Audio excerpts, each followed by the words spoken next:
Class seventh के लिए हम लोग वीडियो लेके आए हैं। फिर से रोटेट करना भूल जाते हैं बार बार। तो अभी तो चाहे तो आप पहले फटाफट इसका आप स्क्रीनशॉट ले सकते हैं, ले लीजिए फटाक से, फिर जूम करके देखते रहिएगा। फिर बीच बीच में भी आप स्क्रीनशॉट ले सकते हैं, जहाँ लगे कि यहाँ सर वाइड कर दिए हैं। तो खाना पचा रहे थे हम लोग, सबको ख्याल होगा कि ऑलरेडी हम लोगों ने खाना खा लिया था, माउथ में ले लिया था और उसे चबा रहे थे। जितना ज़्यादा देर तक चबाइएगा फूड को उतना अच्छा डाइजेशन होता है, उतना आपको स्वाद मिलता है, खाने का आनंद प्राप्त होता है। तो पूरा आनंद ले चुके हैं हम लोग, कल से मुंह में चबाए हुए हैं, अभी तक घोंटे नहीं हैं, अब घोंट लेते हैं। घोंटने के लिए रास्ता मिलेगा क्या आपको? रास्ते का जो पाइप है जो आपके माउथ को स्टमक के साथ कनेक्ट करता है, नाम है उसका ओसोफेगस। फूड के पाइप कहते हैं, जहाँ पे कोई डाइजेशन नहीं होता है, it only connect mouth to stomach, that's it. धबाक से पेट में गिरेगा आपका फूड, तो पेट मतलब स्टमक, कभी कभी एब्डोमेन भी कहा जाता है। एब्डोमेन कहें स्टमक कहें बात बराबर है। स्टमक में मेन काम फूड स्टोर होता है, जो कहते हैं ना खाना खा के लाद लिए हैं, तो यहीं लादा जाता है और यहाँ पे होगा डाइजेशन। पहली बार डाइजेशन हम आपको बता चुके हैं कि माउथ में भी डाइजेशन शुरू हो चुका है। फूड का पहला कंपोनेंट कार्बोहाइड्रेट, नाम उसका स्टार्च, तोड़ने का काम सलाइवा में प्रेजेंट अमाइलेज नाम के एंजाइम से हो चुका है। तब स्टमक में आते हैं, बात करते हैं यहाँ पे डाइजेशन कैसे होता है। तो स्टमक में निकलता है गैस्ट्रिक जूस। ये बहुत बड़ा बात तो है नहीं, याद करने में दिक्कत होगा। गैस पेटे में गैस होता है नहीं, स्टमक में गैस्ट्रिक जूस है तो कुछ से मिल के बना होगा। जूस में पहला पॉइंट आता है म्यूकस। म्यूकस केमिकल है, एक प्रोटेक्टिव लेयर है, ठीक, जो प्रोटेक्ट करता है अपने एलिमेंट्री वॉल को। अगर हम एक डायग्राम बनाकर दिखाना चाहें तो थोड़ा देखिएगा, थोड़ा सा मेहनत करने की कोशिश करते हैं कि अगर हम आपको ड्राइंग करके दिखाएं, थोड़ा देखिए कैसे दिखा दें। हाँ, समझिएगा, फटाफट समझिए इसको कि आपका ये जो हुआ ना, ये हुआ स्टमक, ठीक, स्टमक है। स्टमक में अभी एसिड आने वाला है, अभी एंजाइम आने वाला है। एंजाइम वो है जो पूरा सब चीज़ तोड़ फोड़ सकता है, मांस को गला सकता है, ख़त्म कर सकता है। तब तो हमारे स्टमक के वॉल को भी गला सकता है, और फॉर दैट यहाँ पर एक प्रोटेक्टिव कवर होता है, इसी को कहते हैं, यही म्यूकस का बना हुआ है। तो ये म्यूकस एक दीवार के रूप में हमारे स्टमक के वॉल और एंजाइम और एसिड के बीच में आ जाता है कि इनका प्रभाव इस पर ना पड़े। आगे बताया गया है, आगे बताने की कोशिश हुई है कि ये जो एसिड की अमाउंट अगर ज़्यादा बढ़ जाएगा तो इसका प्रभाव हमारे इस पे पड़ने लगेगा, या किसी अंट संट खाना खाने से म्यूकस का लेयर,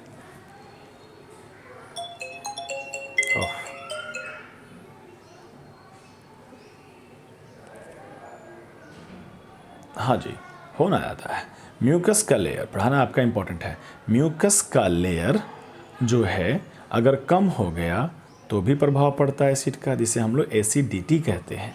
एसिडिटी से बचने के लिए अंट संट कम खाया करें, सिंपल सा बात है। बहुत सिंपल सा बात, साधारण सा बात कर दी है हम आपको।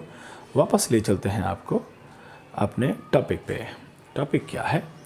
टॉपिक में था कि म्यूकस, वर्ड म्यूकस एक गैस्ट्रिक जूस से निकलता हुआ एक केमिकल है जो हमारे एलिमेंट्री कैनाल को प्रोटेक्ट करता है। फिर बात करते हैं उसमें और क्या होता है। एसिड, वही एसिड की बात कर रहे थे, तो उसका नाम है हाइड्रोक्लोरिक एसिड, ठीक है, हाइड्रोक्लोरिक एसिड। एसिड क्यों पड़ा हुआ है पेट में?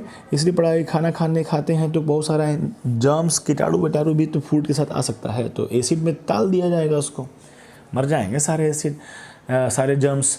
और साथ साथ में ये एक्टिवेट करने का काम करता है, अभी समझ में आएगा। एंजाइम हमारा वर्कर है जो तोड़ने का काम करता है, और हमारे पेट का जो एंजाइम है उसका नाम है पेप्सिन। और ये पेप्सिन जो आता है ना वर्कर काम करने के लिए, सोया रहता है, उसको जगाने के लिए एसिड चाहिए। इसके ऊपर एसिड फेंकेंगे, टनटना के जग जाएगा सब, है ना। पानी फेंकते हो तो धधवा के उठता है सब, कोई सोया हुआ पानी फेंक दो तो भाई ऐसे उठेगा, इसी पे एसिड फेंक दो तो भाई साहब सोच लो क्या होने वाला है। तो एंजाइम को अगर एक्टिवेट करना है तो फॉर दैट हमें एसिड की जरूरत पड़ती है। और ये पेप्सिन नाम का एंजाइम पेट में पीसे पेप्सिन, पीसे पेट में, पीसे प्रोटीन। तो ये हमारा पेप्सिन काम करता है किस पर? प्रोटीन पर। किधर? पेट में। आसान बात, दो चीज़ लिखा हुआ है, HCl फार्मूला हो गया, हाइड्रोक्लोरिक एसिड एंजाइम, ये दोनों के पास इतना ताकत है कि स्टमक के वॉल को डिस्ट्रॉय कर देंगे, डाइजेस्ट कर देंगे। लेकिन इससे बचा कौन लेता है? म्यूकस। Already told that. कभी कभी इन्फेक्शंस हो जाते हैं, कुछ बैक्टीरिया घुस जाते हैं और एसिड से बच भी जाते हैं, तो क्या कर लेते हैं? म्यूकस के लेयर को कम कर देते हैं, जिसके कारण हमारे पेट में अल्सर हो जाता है। डायग्राम दिया हुआ है, फोटो दिया हुआ है। पेप्टिक अल्सर कहते हैं, पेट के अल्सर को पेप्टिक अल्सर कहा जाता है, जो एसिडिटी का प्रमुख कारण है। नो प्रॉब्लम, पहले बता ही चुके हैं, अनसंड खाना खाने से भी, ज़्यादा बारात में खाना खाने से भी एसिडिटी की शिकायत होती है। लेकिन अगर इन्फेक्शन भी हो जाए, कुछ बैक्टीरिया वैक्टीरिया घुस जाए पेट में आपके, तो वो भी म्यूकस के लेयर को कम कर देगा। तो म्यूकस का लेयर तो भाई साहब बचाव है अपना। आगे बढ़ते हैं, हम लोग का काम हो गया, कहाँ तक हो गया? चाहे तो आप इसका स्क्रीनशॉट ले सकते हैं, ठीक, स्क्रीनशॉट इसका ले लिए आप, तो ये काम हो गया आपका। तो ऑसोफेगस हो गया, स्टमक हो गया। अब बात करते हैं, फूड चलेगा पचते पचाते कहाँ पे? स्मॉल इंटेस्टाइन में। स्मॉल इंटेस्टाइन 7.5 मीटर लंबा होता है, देख रहे हो, नाम में स्मॉल है लेकिन है बहुत लंबा। थोड़ा ध्यान दीजिएगा, तो लिखा ये गया है कि हार्बीवोरस जो होते हैं ना, जो साग सब्जी खाते हैं, उसका स्मॉल इंटेस्टाइन कुछ ज़्यादा लंबा होता है, और कार्निवोरस के कंपेयर में कार्निवोरस के स्मॉल इंटेस्टाइन छोटे होते हैं। रीज़न है कि हम लोग खाना खाते हैं ना, हम लोग खाना खाते हैं तो हमारा डाइजेशन सिस्टम उसे पचा उचाने के बाद ब्लड में डालता है, फिर ब्लड के द्वारा हमारे बॉडी में सेल में घुसता है और हमारा सेल ग्रो करता है। तो जो हमारा मसल्स, मांस बना, तो वो तो डाइजेशन के बाद बना ना, तो मसल्स तो एक रेडीमेड फूड है। तो और कार्निवोरस क्या करते हैं? मसल्स, मांस ही तो खाते हैं, रेडीमेड फूड खा रहे हैं, बस उन्हें उस मसल्स को सिर्फ खोल देना मात्र है। अब बना बनाया रेडीमेड फूड, डाइजेस्टेड फूड पड़ा हुआ है और उसे यूज कर लेंगे। और हमारा स्मॉल इंटेस्टाइन क्या है? हमारा स्मॉल इंटेस्टाइन, हमारा स्टमक, हमारा लार्ज इंटेस्टाइन, सब तो एलिमेंट्री कैनाल है ना, जहाँ पे डाइजेशन वगैरह का काम चलने वाला है। तो अगर हमारा फूड इतना सिंपल है कि थोड़ी ही देर में डाइजेस्ट हो जाएगा, तो फिर क्यों झूठ मूठ का लंबा रास्ता बनाना? तो कार्निवोरस में जल्दी डाइजेस्ट हो जाता है फूड, तो उनका एलिमेंट्री कैनाल को देखा गया तो थोड़े से छोटे हैं compare to herbivorous. Pure herbivorous और प्योर कार्निवोरस की बात कर रहे हैं, अपना मत पूछना, तुम लोग मिक्स हो, ठीक है। आगे बढ़ते हैं, हमारा स्मॉल इंटेस्टाइन का मेन की कंसेप्ट क्या होगा कि स्मॉल इंटेस्टाइन जो है उसमें कंप्लीट डाइजेशन, कंप्लीट एब्जॉर्प्शन, मतलब मैक्सिमम डाइजेशन। एक बार यहाँ से फूड स्मॉल इंटेस्टाइन से चला गया ना लार्ज इंटेस्टाइन में, तो दिक्कत है। देखो जब ये पढ़ रहे हैं ना, तो एक डायग्राम बना लो, हमने कल बनाया था डायग्राम ने आपको, वो माउथ से लेकर एनस तक का डायग्राम बनाया है। हमेशा डायग्राम को बना कर रखो, तुमको समझ में आएगा कि रास्ते किधर किधर से हैं, अगला मोड़ क्या आने वाला है, वहाँ पे क्या होने वाला है, ठीक। डायग्राम में बताया गया था कि स्मॉल इंटेस्टाइन में लीवर और पैंक्रियाज, दो ग्लैंड का बाहर से सपोर्ट है। आइए बात करते हैं। लीवर हमारे बॉडी का लार्जेस्ट ग्लैंड है, स्टमक के करीब में होता है, ऊपर की तरफ, स्टमक से थोड़ा ऊपर होता है, और पैंक्रियाज स्टमक के नीचे होता है। आपके बुक में स्टमक के जगह पे वर्ड यूज कर दिया है क्या? एब्डोमेन। तो एब्डोमेन मतलब पेट ही होता है, पेट के थोड़ा सा ऊपर लीवर होता है। लीवर थोड़ा बड़ा है, समझ में नहीं आता ऊपर है लेकिन बड़ा है, ठीक। लार्जेस्ट ग्लैंड है, क्या प्रोड्यूस करता है? बाइल प्रोड्यूस करता है। हमारा लीवर प्रोड्यूस करेगा बाइल जूस, ठीक। तुम बिली जूस भी पढ़ सकता है तुम्हारा मन, तो बाइल जूस जो कि स्टोर होता है गॉल ब्लैडर में। तो लीवर में गॉल ब्लैडर होता है। गॉल ब्लैडर एक स्टोरिंग एरिया हो गया जहाँ पे स्टोर करके रखेंगे, जब जब जरूरत पड़ेगा तब तक स्मॉल इंटेस्टाइन में डाल दिया जाएगा, ठीक। क्या करता है बाइल जूस? तो हेल्प, फैट के डाइजेशन में हेल्प करता है। देख लो लिखे हैं हेल्प इन डाइजेशन, ये नहीं कर रहे हैं कि डाइजेस्ट करता है फैट को, ठीक, क्योंकि डाइजेस्ट करने का काम तो सिर्फ एंजाइम का होता है और बाइल जूस में कोई एंजाइम नहीं है। तो ये क्या करता है ना, मात्र ये करता है क्या कि एक तो हमारा फूड कहाँ से आ रहा है? स्टमक से आ रहा है, ध्यान होगा। स्टमक में जो फूड था वो तो बेचारा सनाया हुआ है, किससे? एसिड से सनाया हुआ है। और आगे जो है हमारे स्मॉल इंटेस्टाइन में जो भी एंजाइम आने वाला है जो फूड को पचाएगा, उसको एसिड पसंद नहीं है, तो बाइल जूस में नहला दिया जाता है, और जूस क्या करता है? उसके एसिड के प्रभाव को ख़त्म कर देता है। मतलब बच्चा कीचड़ में गिर गया था तो धो धा दिए उसको, तो कीचड़ का प्रभाव समाप्त हो गया, अब बैठ के उसके साथ खेल सकते हैं। तो बाइल जूस का काम, पहला बात ये हो गया, जो थोड़ा बड़ा क्लास में जाएगा, कि एसिड में सनाया हुआ फूड था वो ख़त्म हो गया, उसके प्रभाव समाप्त कर दिए, नहला धुला दिए, और जो बड़ा बड़ा फैट था उसको छोटा छोटा टुकड़ा में तोड़ दिया। बड़ा बड़ा फैट को खाने में नहीं बनेगा, छोटा कर देंगे ना तो जल्दी खाने बनेगा, ठीक। तो मतलब छोटा हो गया तो फटाफट इस्तेमाल हो जाएगा, और छोटा फैट पर आगे एंजाइम काम कर लेगा। ठीक है, तो बड़ा इंपॉर्टेंट रोल कर दिया, भले एंजाइम नहीं है तो क्या हो गया, लेकिन काम तो किया ना। ठीक, और आगे बढ़ते हैं, हम पैंक्रियाज की बात करते हैं कि भाई साहब पैंक्रियाज क्या कर रहे हैं।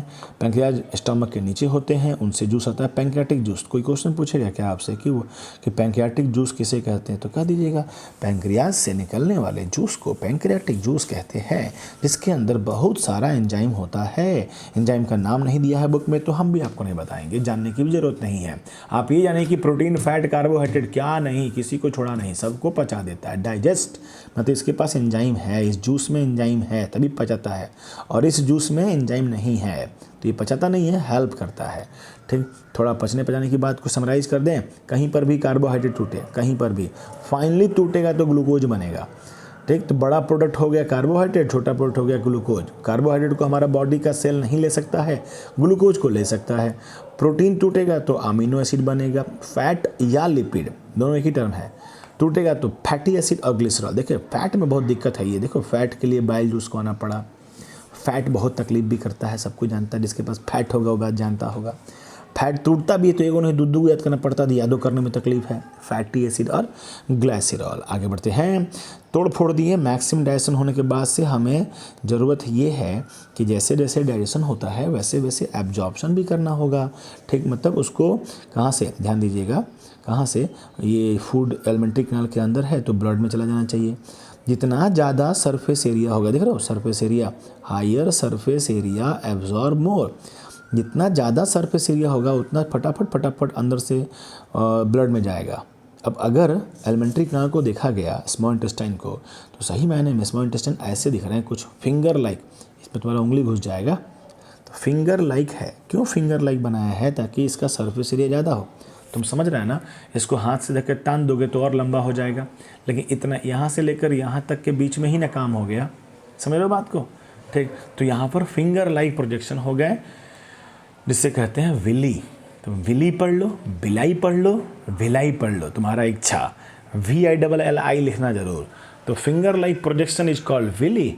Y it is for more surface area. Why is it that more surface area? For more absorptions of water, food. ठीक, और इसमें साथ साथ में यहाँ दिख रहा है आपको ऐसे जो बनाए हुए हैं, यहाँ पे ऐसे तार दिखा रहे हैं, ये सभी ब्लड के वेसल्स हैं। ठीक, अगर पचा रहे हैं फूड, तो वहाँ पे बहुत सारा riched with blood vessels, blood के पाइप होने चाहिए उस विलाई में, कि सर पचाओ और सर ब्लड लेगा, पूरे बॉडी को घुमाएगा। ब्लड वेसल्स का नाम हो गया क्या? कैपिलरीज। What is capillary? ऐसी ना सवाल बनता है, तो sir capillary is the blood vessels. जहाँ पर भी फूड लेना होगा तो वहाँ कैपिलरी पहुँच जाएगा। Done complete. अब बात करते हैं, थोड़ा सा डायग्राम पे बात करते हैं। देखो, ये हुआ स्मॉल इंटेस्टाइन का लास्ट एंड, ये हुआ लार्ज इंटेस्टाइन का शुरुआत का एंड। इन दोनों के बीच में मिडिल जंक्शन पे मिलता है एक छोटा सा फिंगर लाइक प्रोजेक्शन, कानी उंगली के बराबर। अपेंडिक्स कहते हैं इसको। ये कोई काम का नहीं है, हमारे बॉडी में अपेंडिक्स कुछ काम का नहीं है, लेकिन इसके अंदर खतरनाक एंजाइम पैक करके रखे हुए हैं कि अगर कहीं इन्फेक्शन हुआ, फूट गया, टूट गया, तो भाई साहब आदमी की मौत हो जाती है। बहुत खतरनाक, चोट वोट लग गया उसको, इन्फेक्शन हो गया किसी भी कारण से, ढेर अंट संट खा लोगे तो जाके इन्फेक्शन कर देगा सब। अपेंडिक्स का प्रॉब्लम हो गया भाई साहब, टूटा ना अपेंडिक्स, तो इसका अंदर से निकलेंगे एंजाइम तो मजदूर हैं तोड़ने वाले, पूरा बॉडी तोड़ देंगे तुम्हारा। ध्यान से, ठीक, तो दर्द करे तो जाकर दिखा लेना चाहिए। आगे बढ़ते हैं, अब बढ़ते हैं ये वाला पार्ट, यानी लार्ज इंटेस्टाइन। लार्ज इंटेस्टाइन में ज़्यादा मेहनत नहीं है, कोई डाइजेशन नहीं है, नो डाइजेशन, ना ही एब्जॉर्प्शन होगा, इवन डाइजेस्टेड फूड। तो ध्यान देना क्या लिखे हुए हैं, डाइजेस्टेड फूड। अगर मतलब पचा हुआ फूड अगर एक बार पहुंच गया ना लार्ज इंटेस्टाइन में, तब अब वो ब्लड को नहीं जाएगा, सारा मेहनत बेकार, अब वो वेस्ट के रूप में बॉडी से बाहर निकलने वाला है।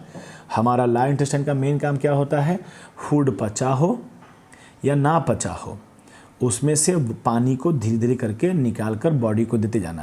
यानी सिर्फ यहाँ एक चीज़ का एब्जॉर्प्शन हो रहा है। कहाँ पर? लार्ज इंटेस्टाइन में एक चीज़ का एब्जॉर्प्शन हो रहा है, वो है पानी का।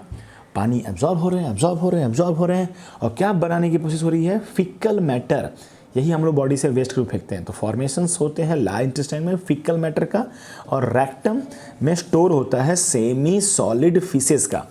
फीकल कहो फीसेस कहो, दोनों बात बराबर है, ठीक है। सेमी सॉलिड एकदम सॉलिड नहीं। अब डिपेंड करता है कितना पानी निकाल लिया। ज़्यादा पानी निकाल देगा, आपके बॉडी में पानी की ज़्यादा कमी है, तो हमारा बॉडी का लार्ज इंटेस्टाइन आपके इस फूड से, वेस्ट से खूब सारा पानी निकाल लेगा, तो आपका जो फीसेस होगा वो काफ़ी सॉलिड हो जाएगा। अगर पानी के अमाउंट ओके है, बढ़िया है, तो सेमी सॉलिड बनेगा, ना लिक्विड और ना ही बना सॉलिड, इन दोनों के बीच का बना, और फीसेस का बनकर रेक्टम में स्टोर रहेगा। टाइम टू टाइम एनस के द्वारा इगेशन कर दिया जाएगा, फीसेस को बाहर निकाल दिए जाएंगे। ठीक, आसान बात कर रहे हैं, सिंपल बात कर रहे हैं, डन, प्रोसेस हो गया कंप्लीट। ठीक, आप चाहें तो इस हिस्से का भी आप स्क्रीनशॉट ले सकते हैं अगर दिख रहा है तो। चलो इतना हो गया, नो प्रॉब्लम। अब हम एक छोटा सा टॉपिक पे बात करते हैं। ठीक, टॉपिक क्या है कि कुछ रोमिनेंट एनिमल होते हैं, चरवाहे, गाय, भैंस। देखते हैं खाना खाते हैं वो लोग, खाना खाते हैं जब वो लोग तो को नहीं वैसे ठीक था। खाना खाते हैं जब गाय भैंस तो फटाफट खा लेते हैं, लाद लेते हैं अपने पास पेट में, तो उनका पेट बड़ा अजीब है। ठीक, हम आपको उनके पेट को दिखाने की कोशिश करते हैं। पहले हम आपको एक फ़ोटो दिखा देते हैं, फिर उसके बाद बात कर लेंगे।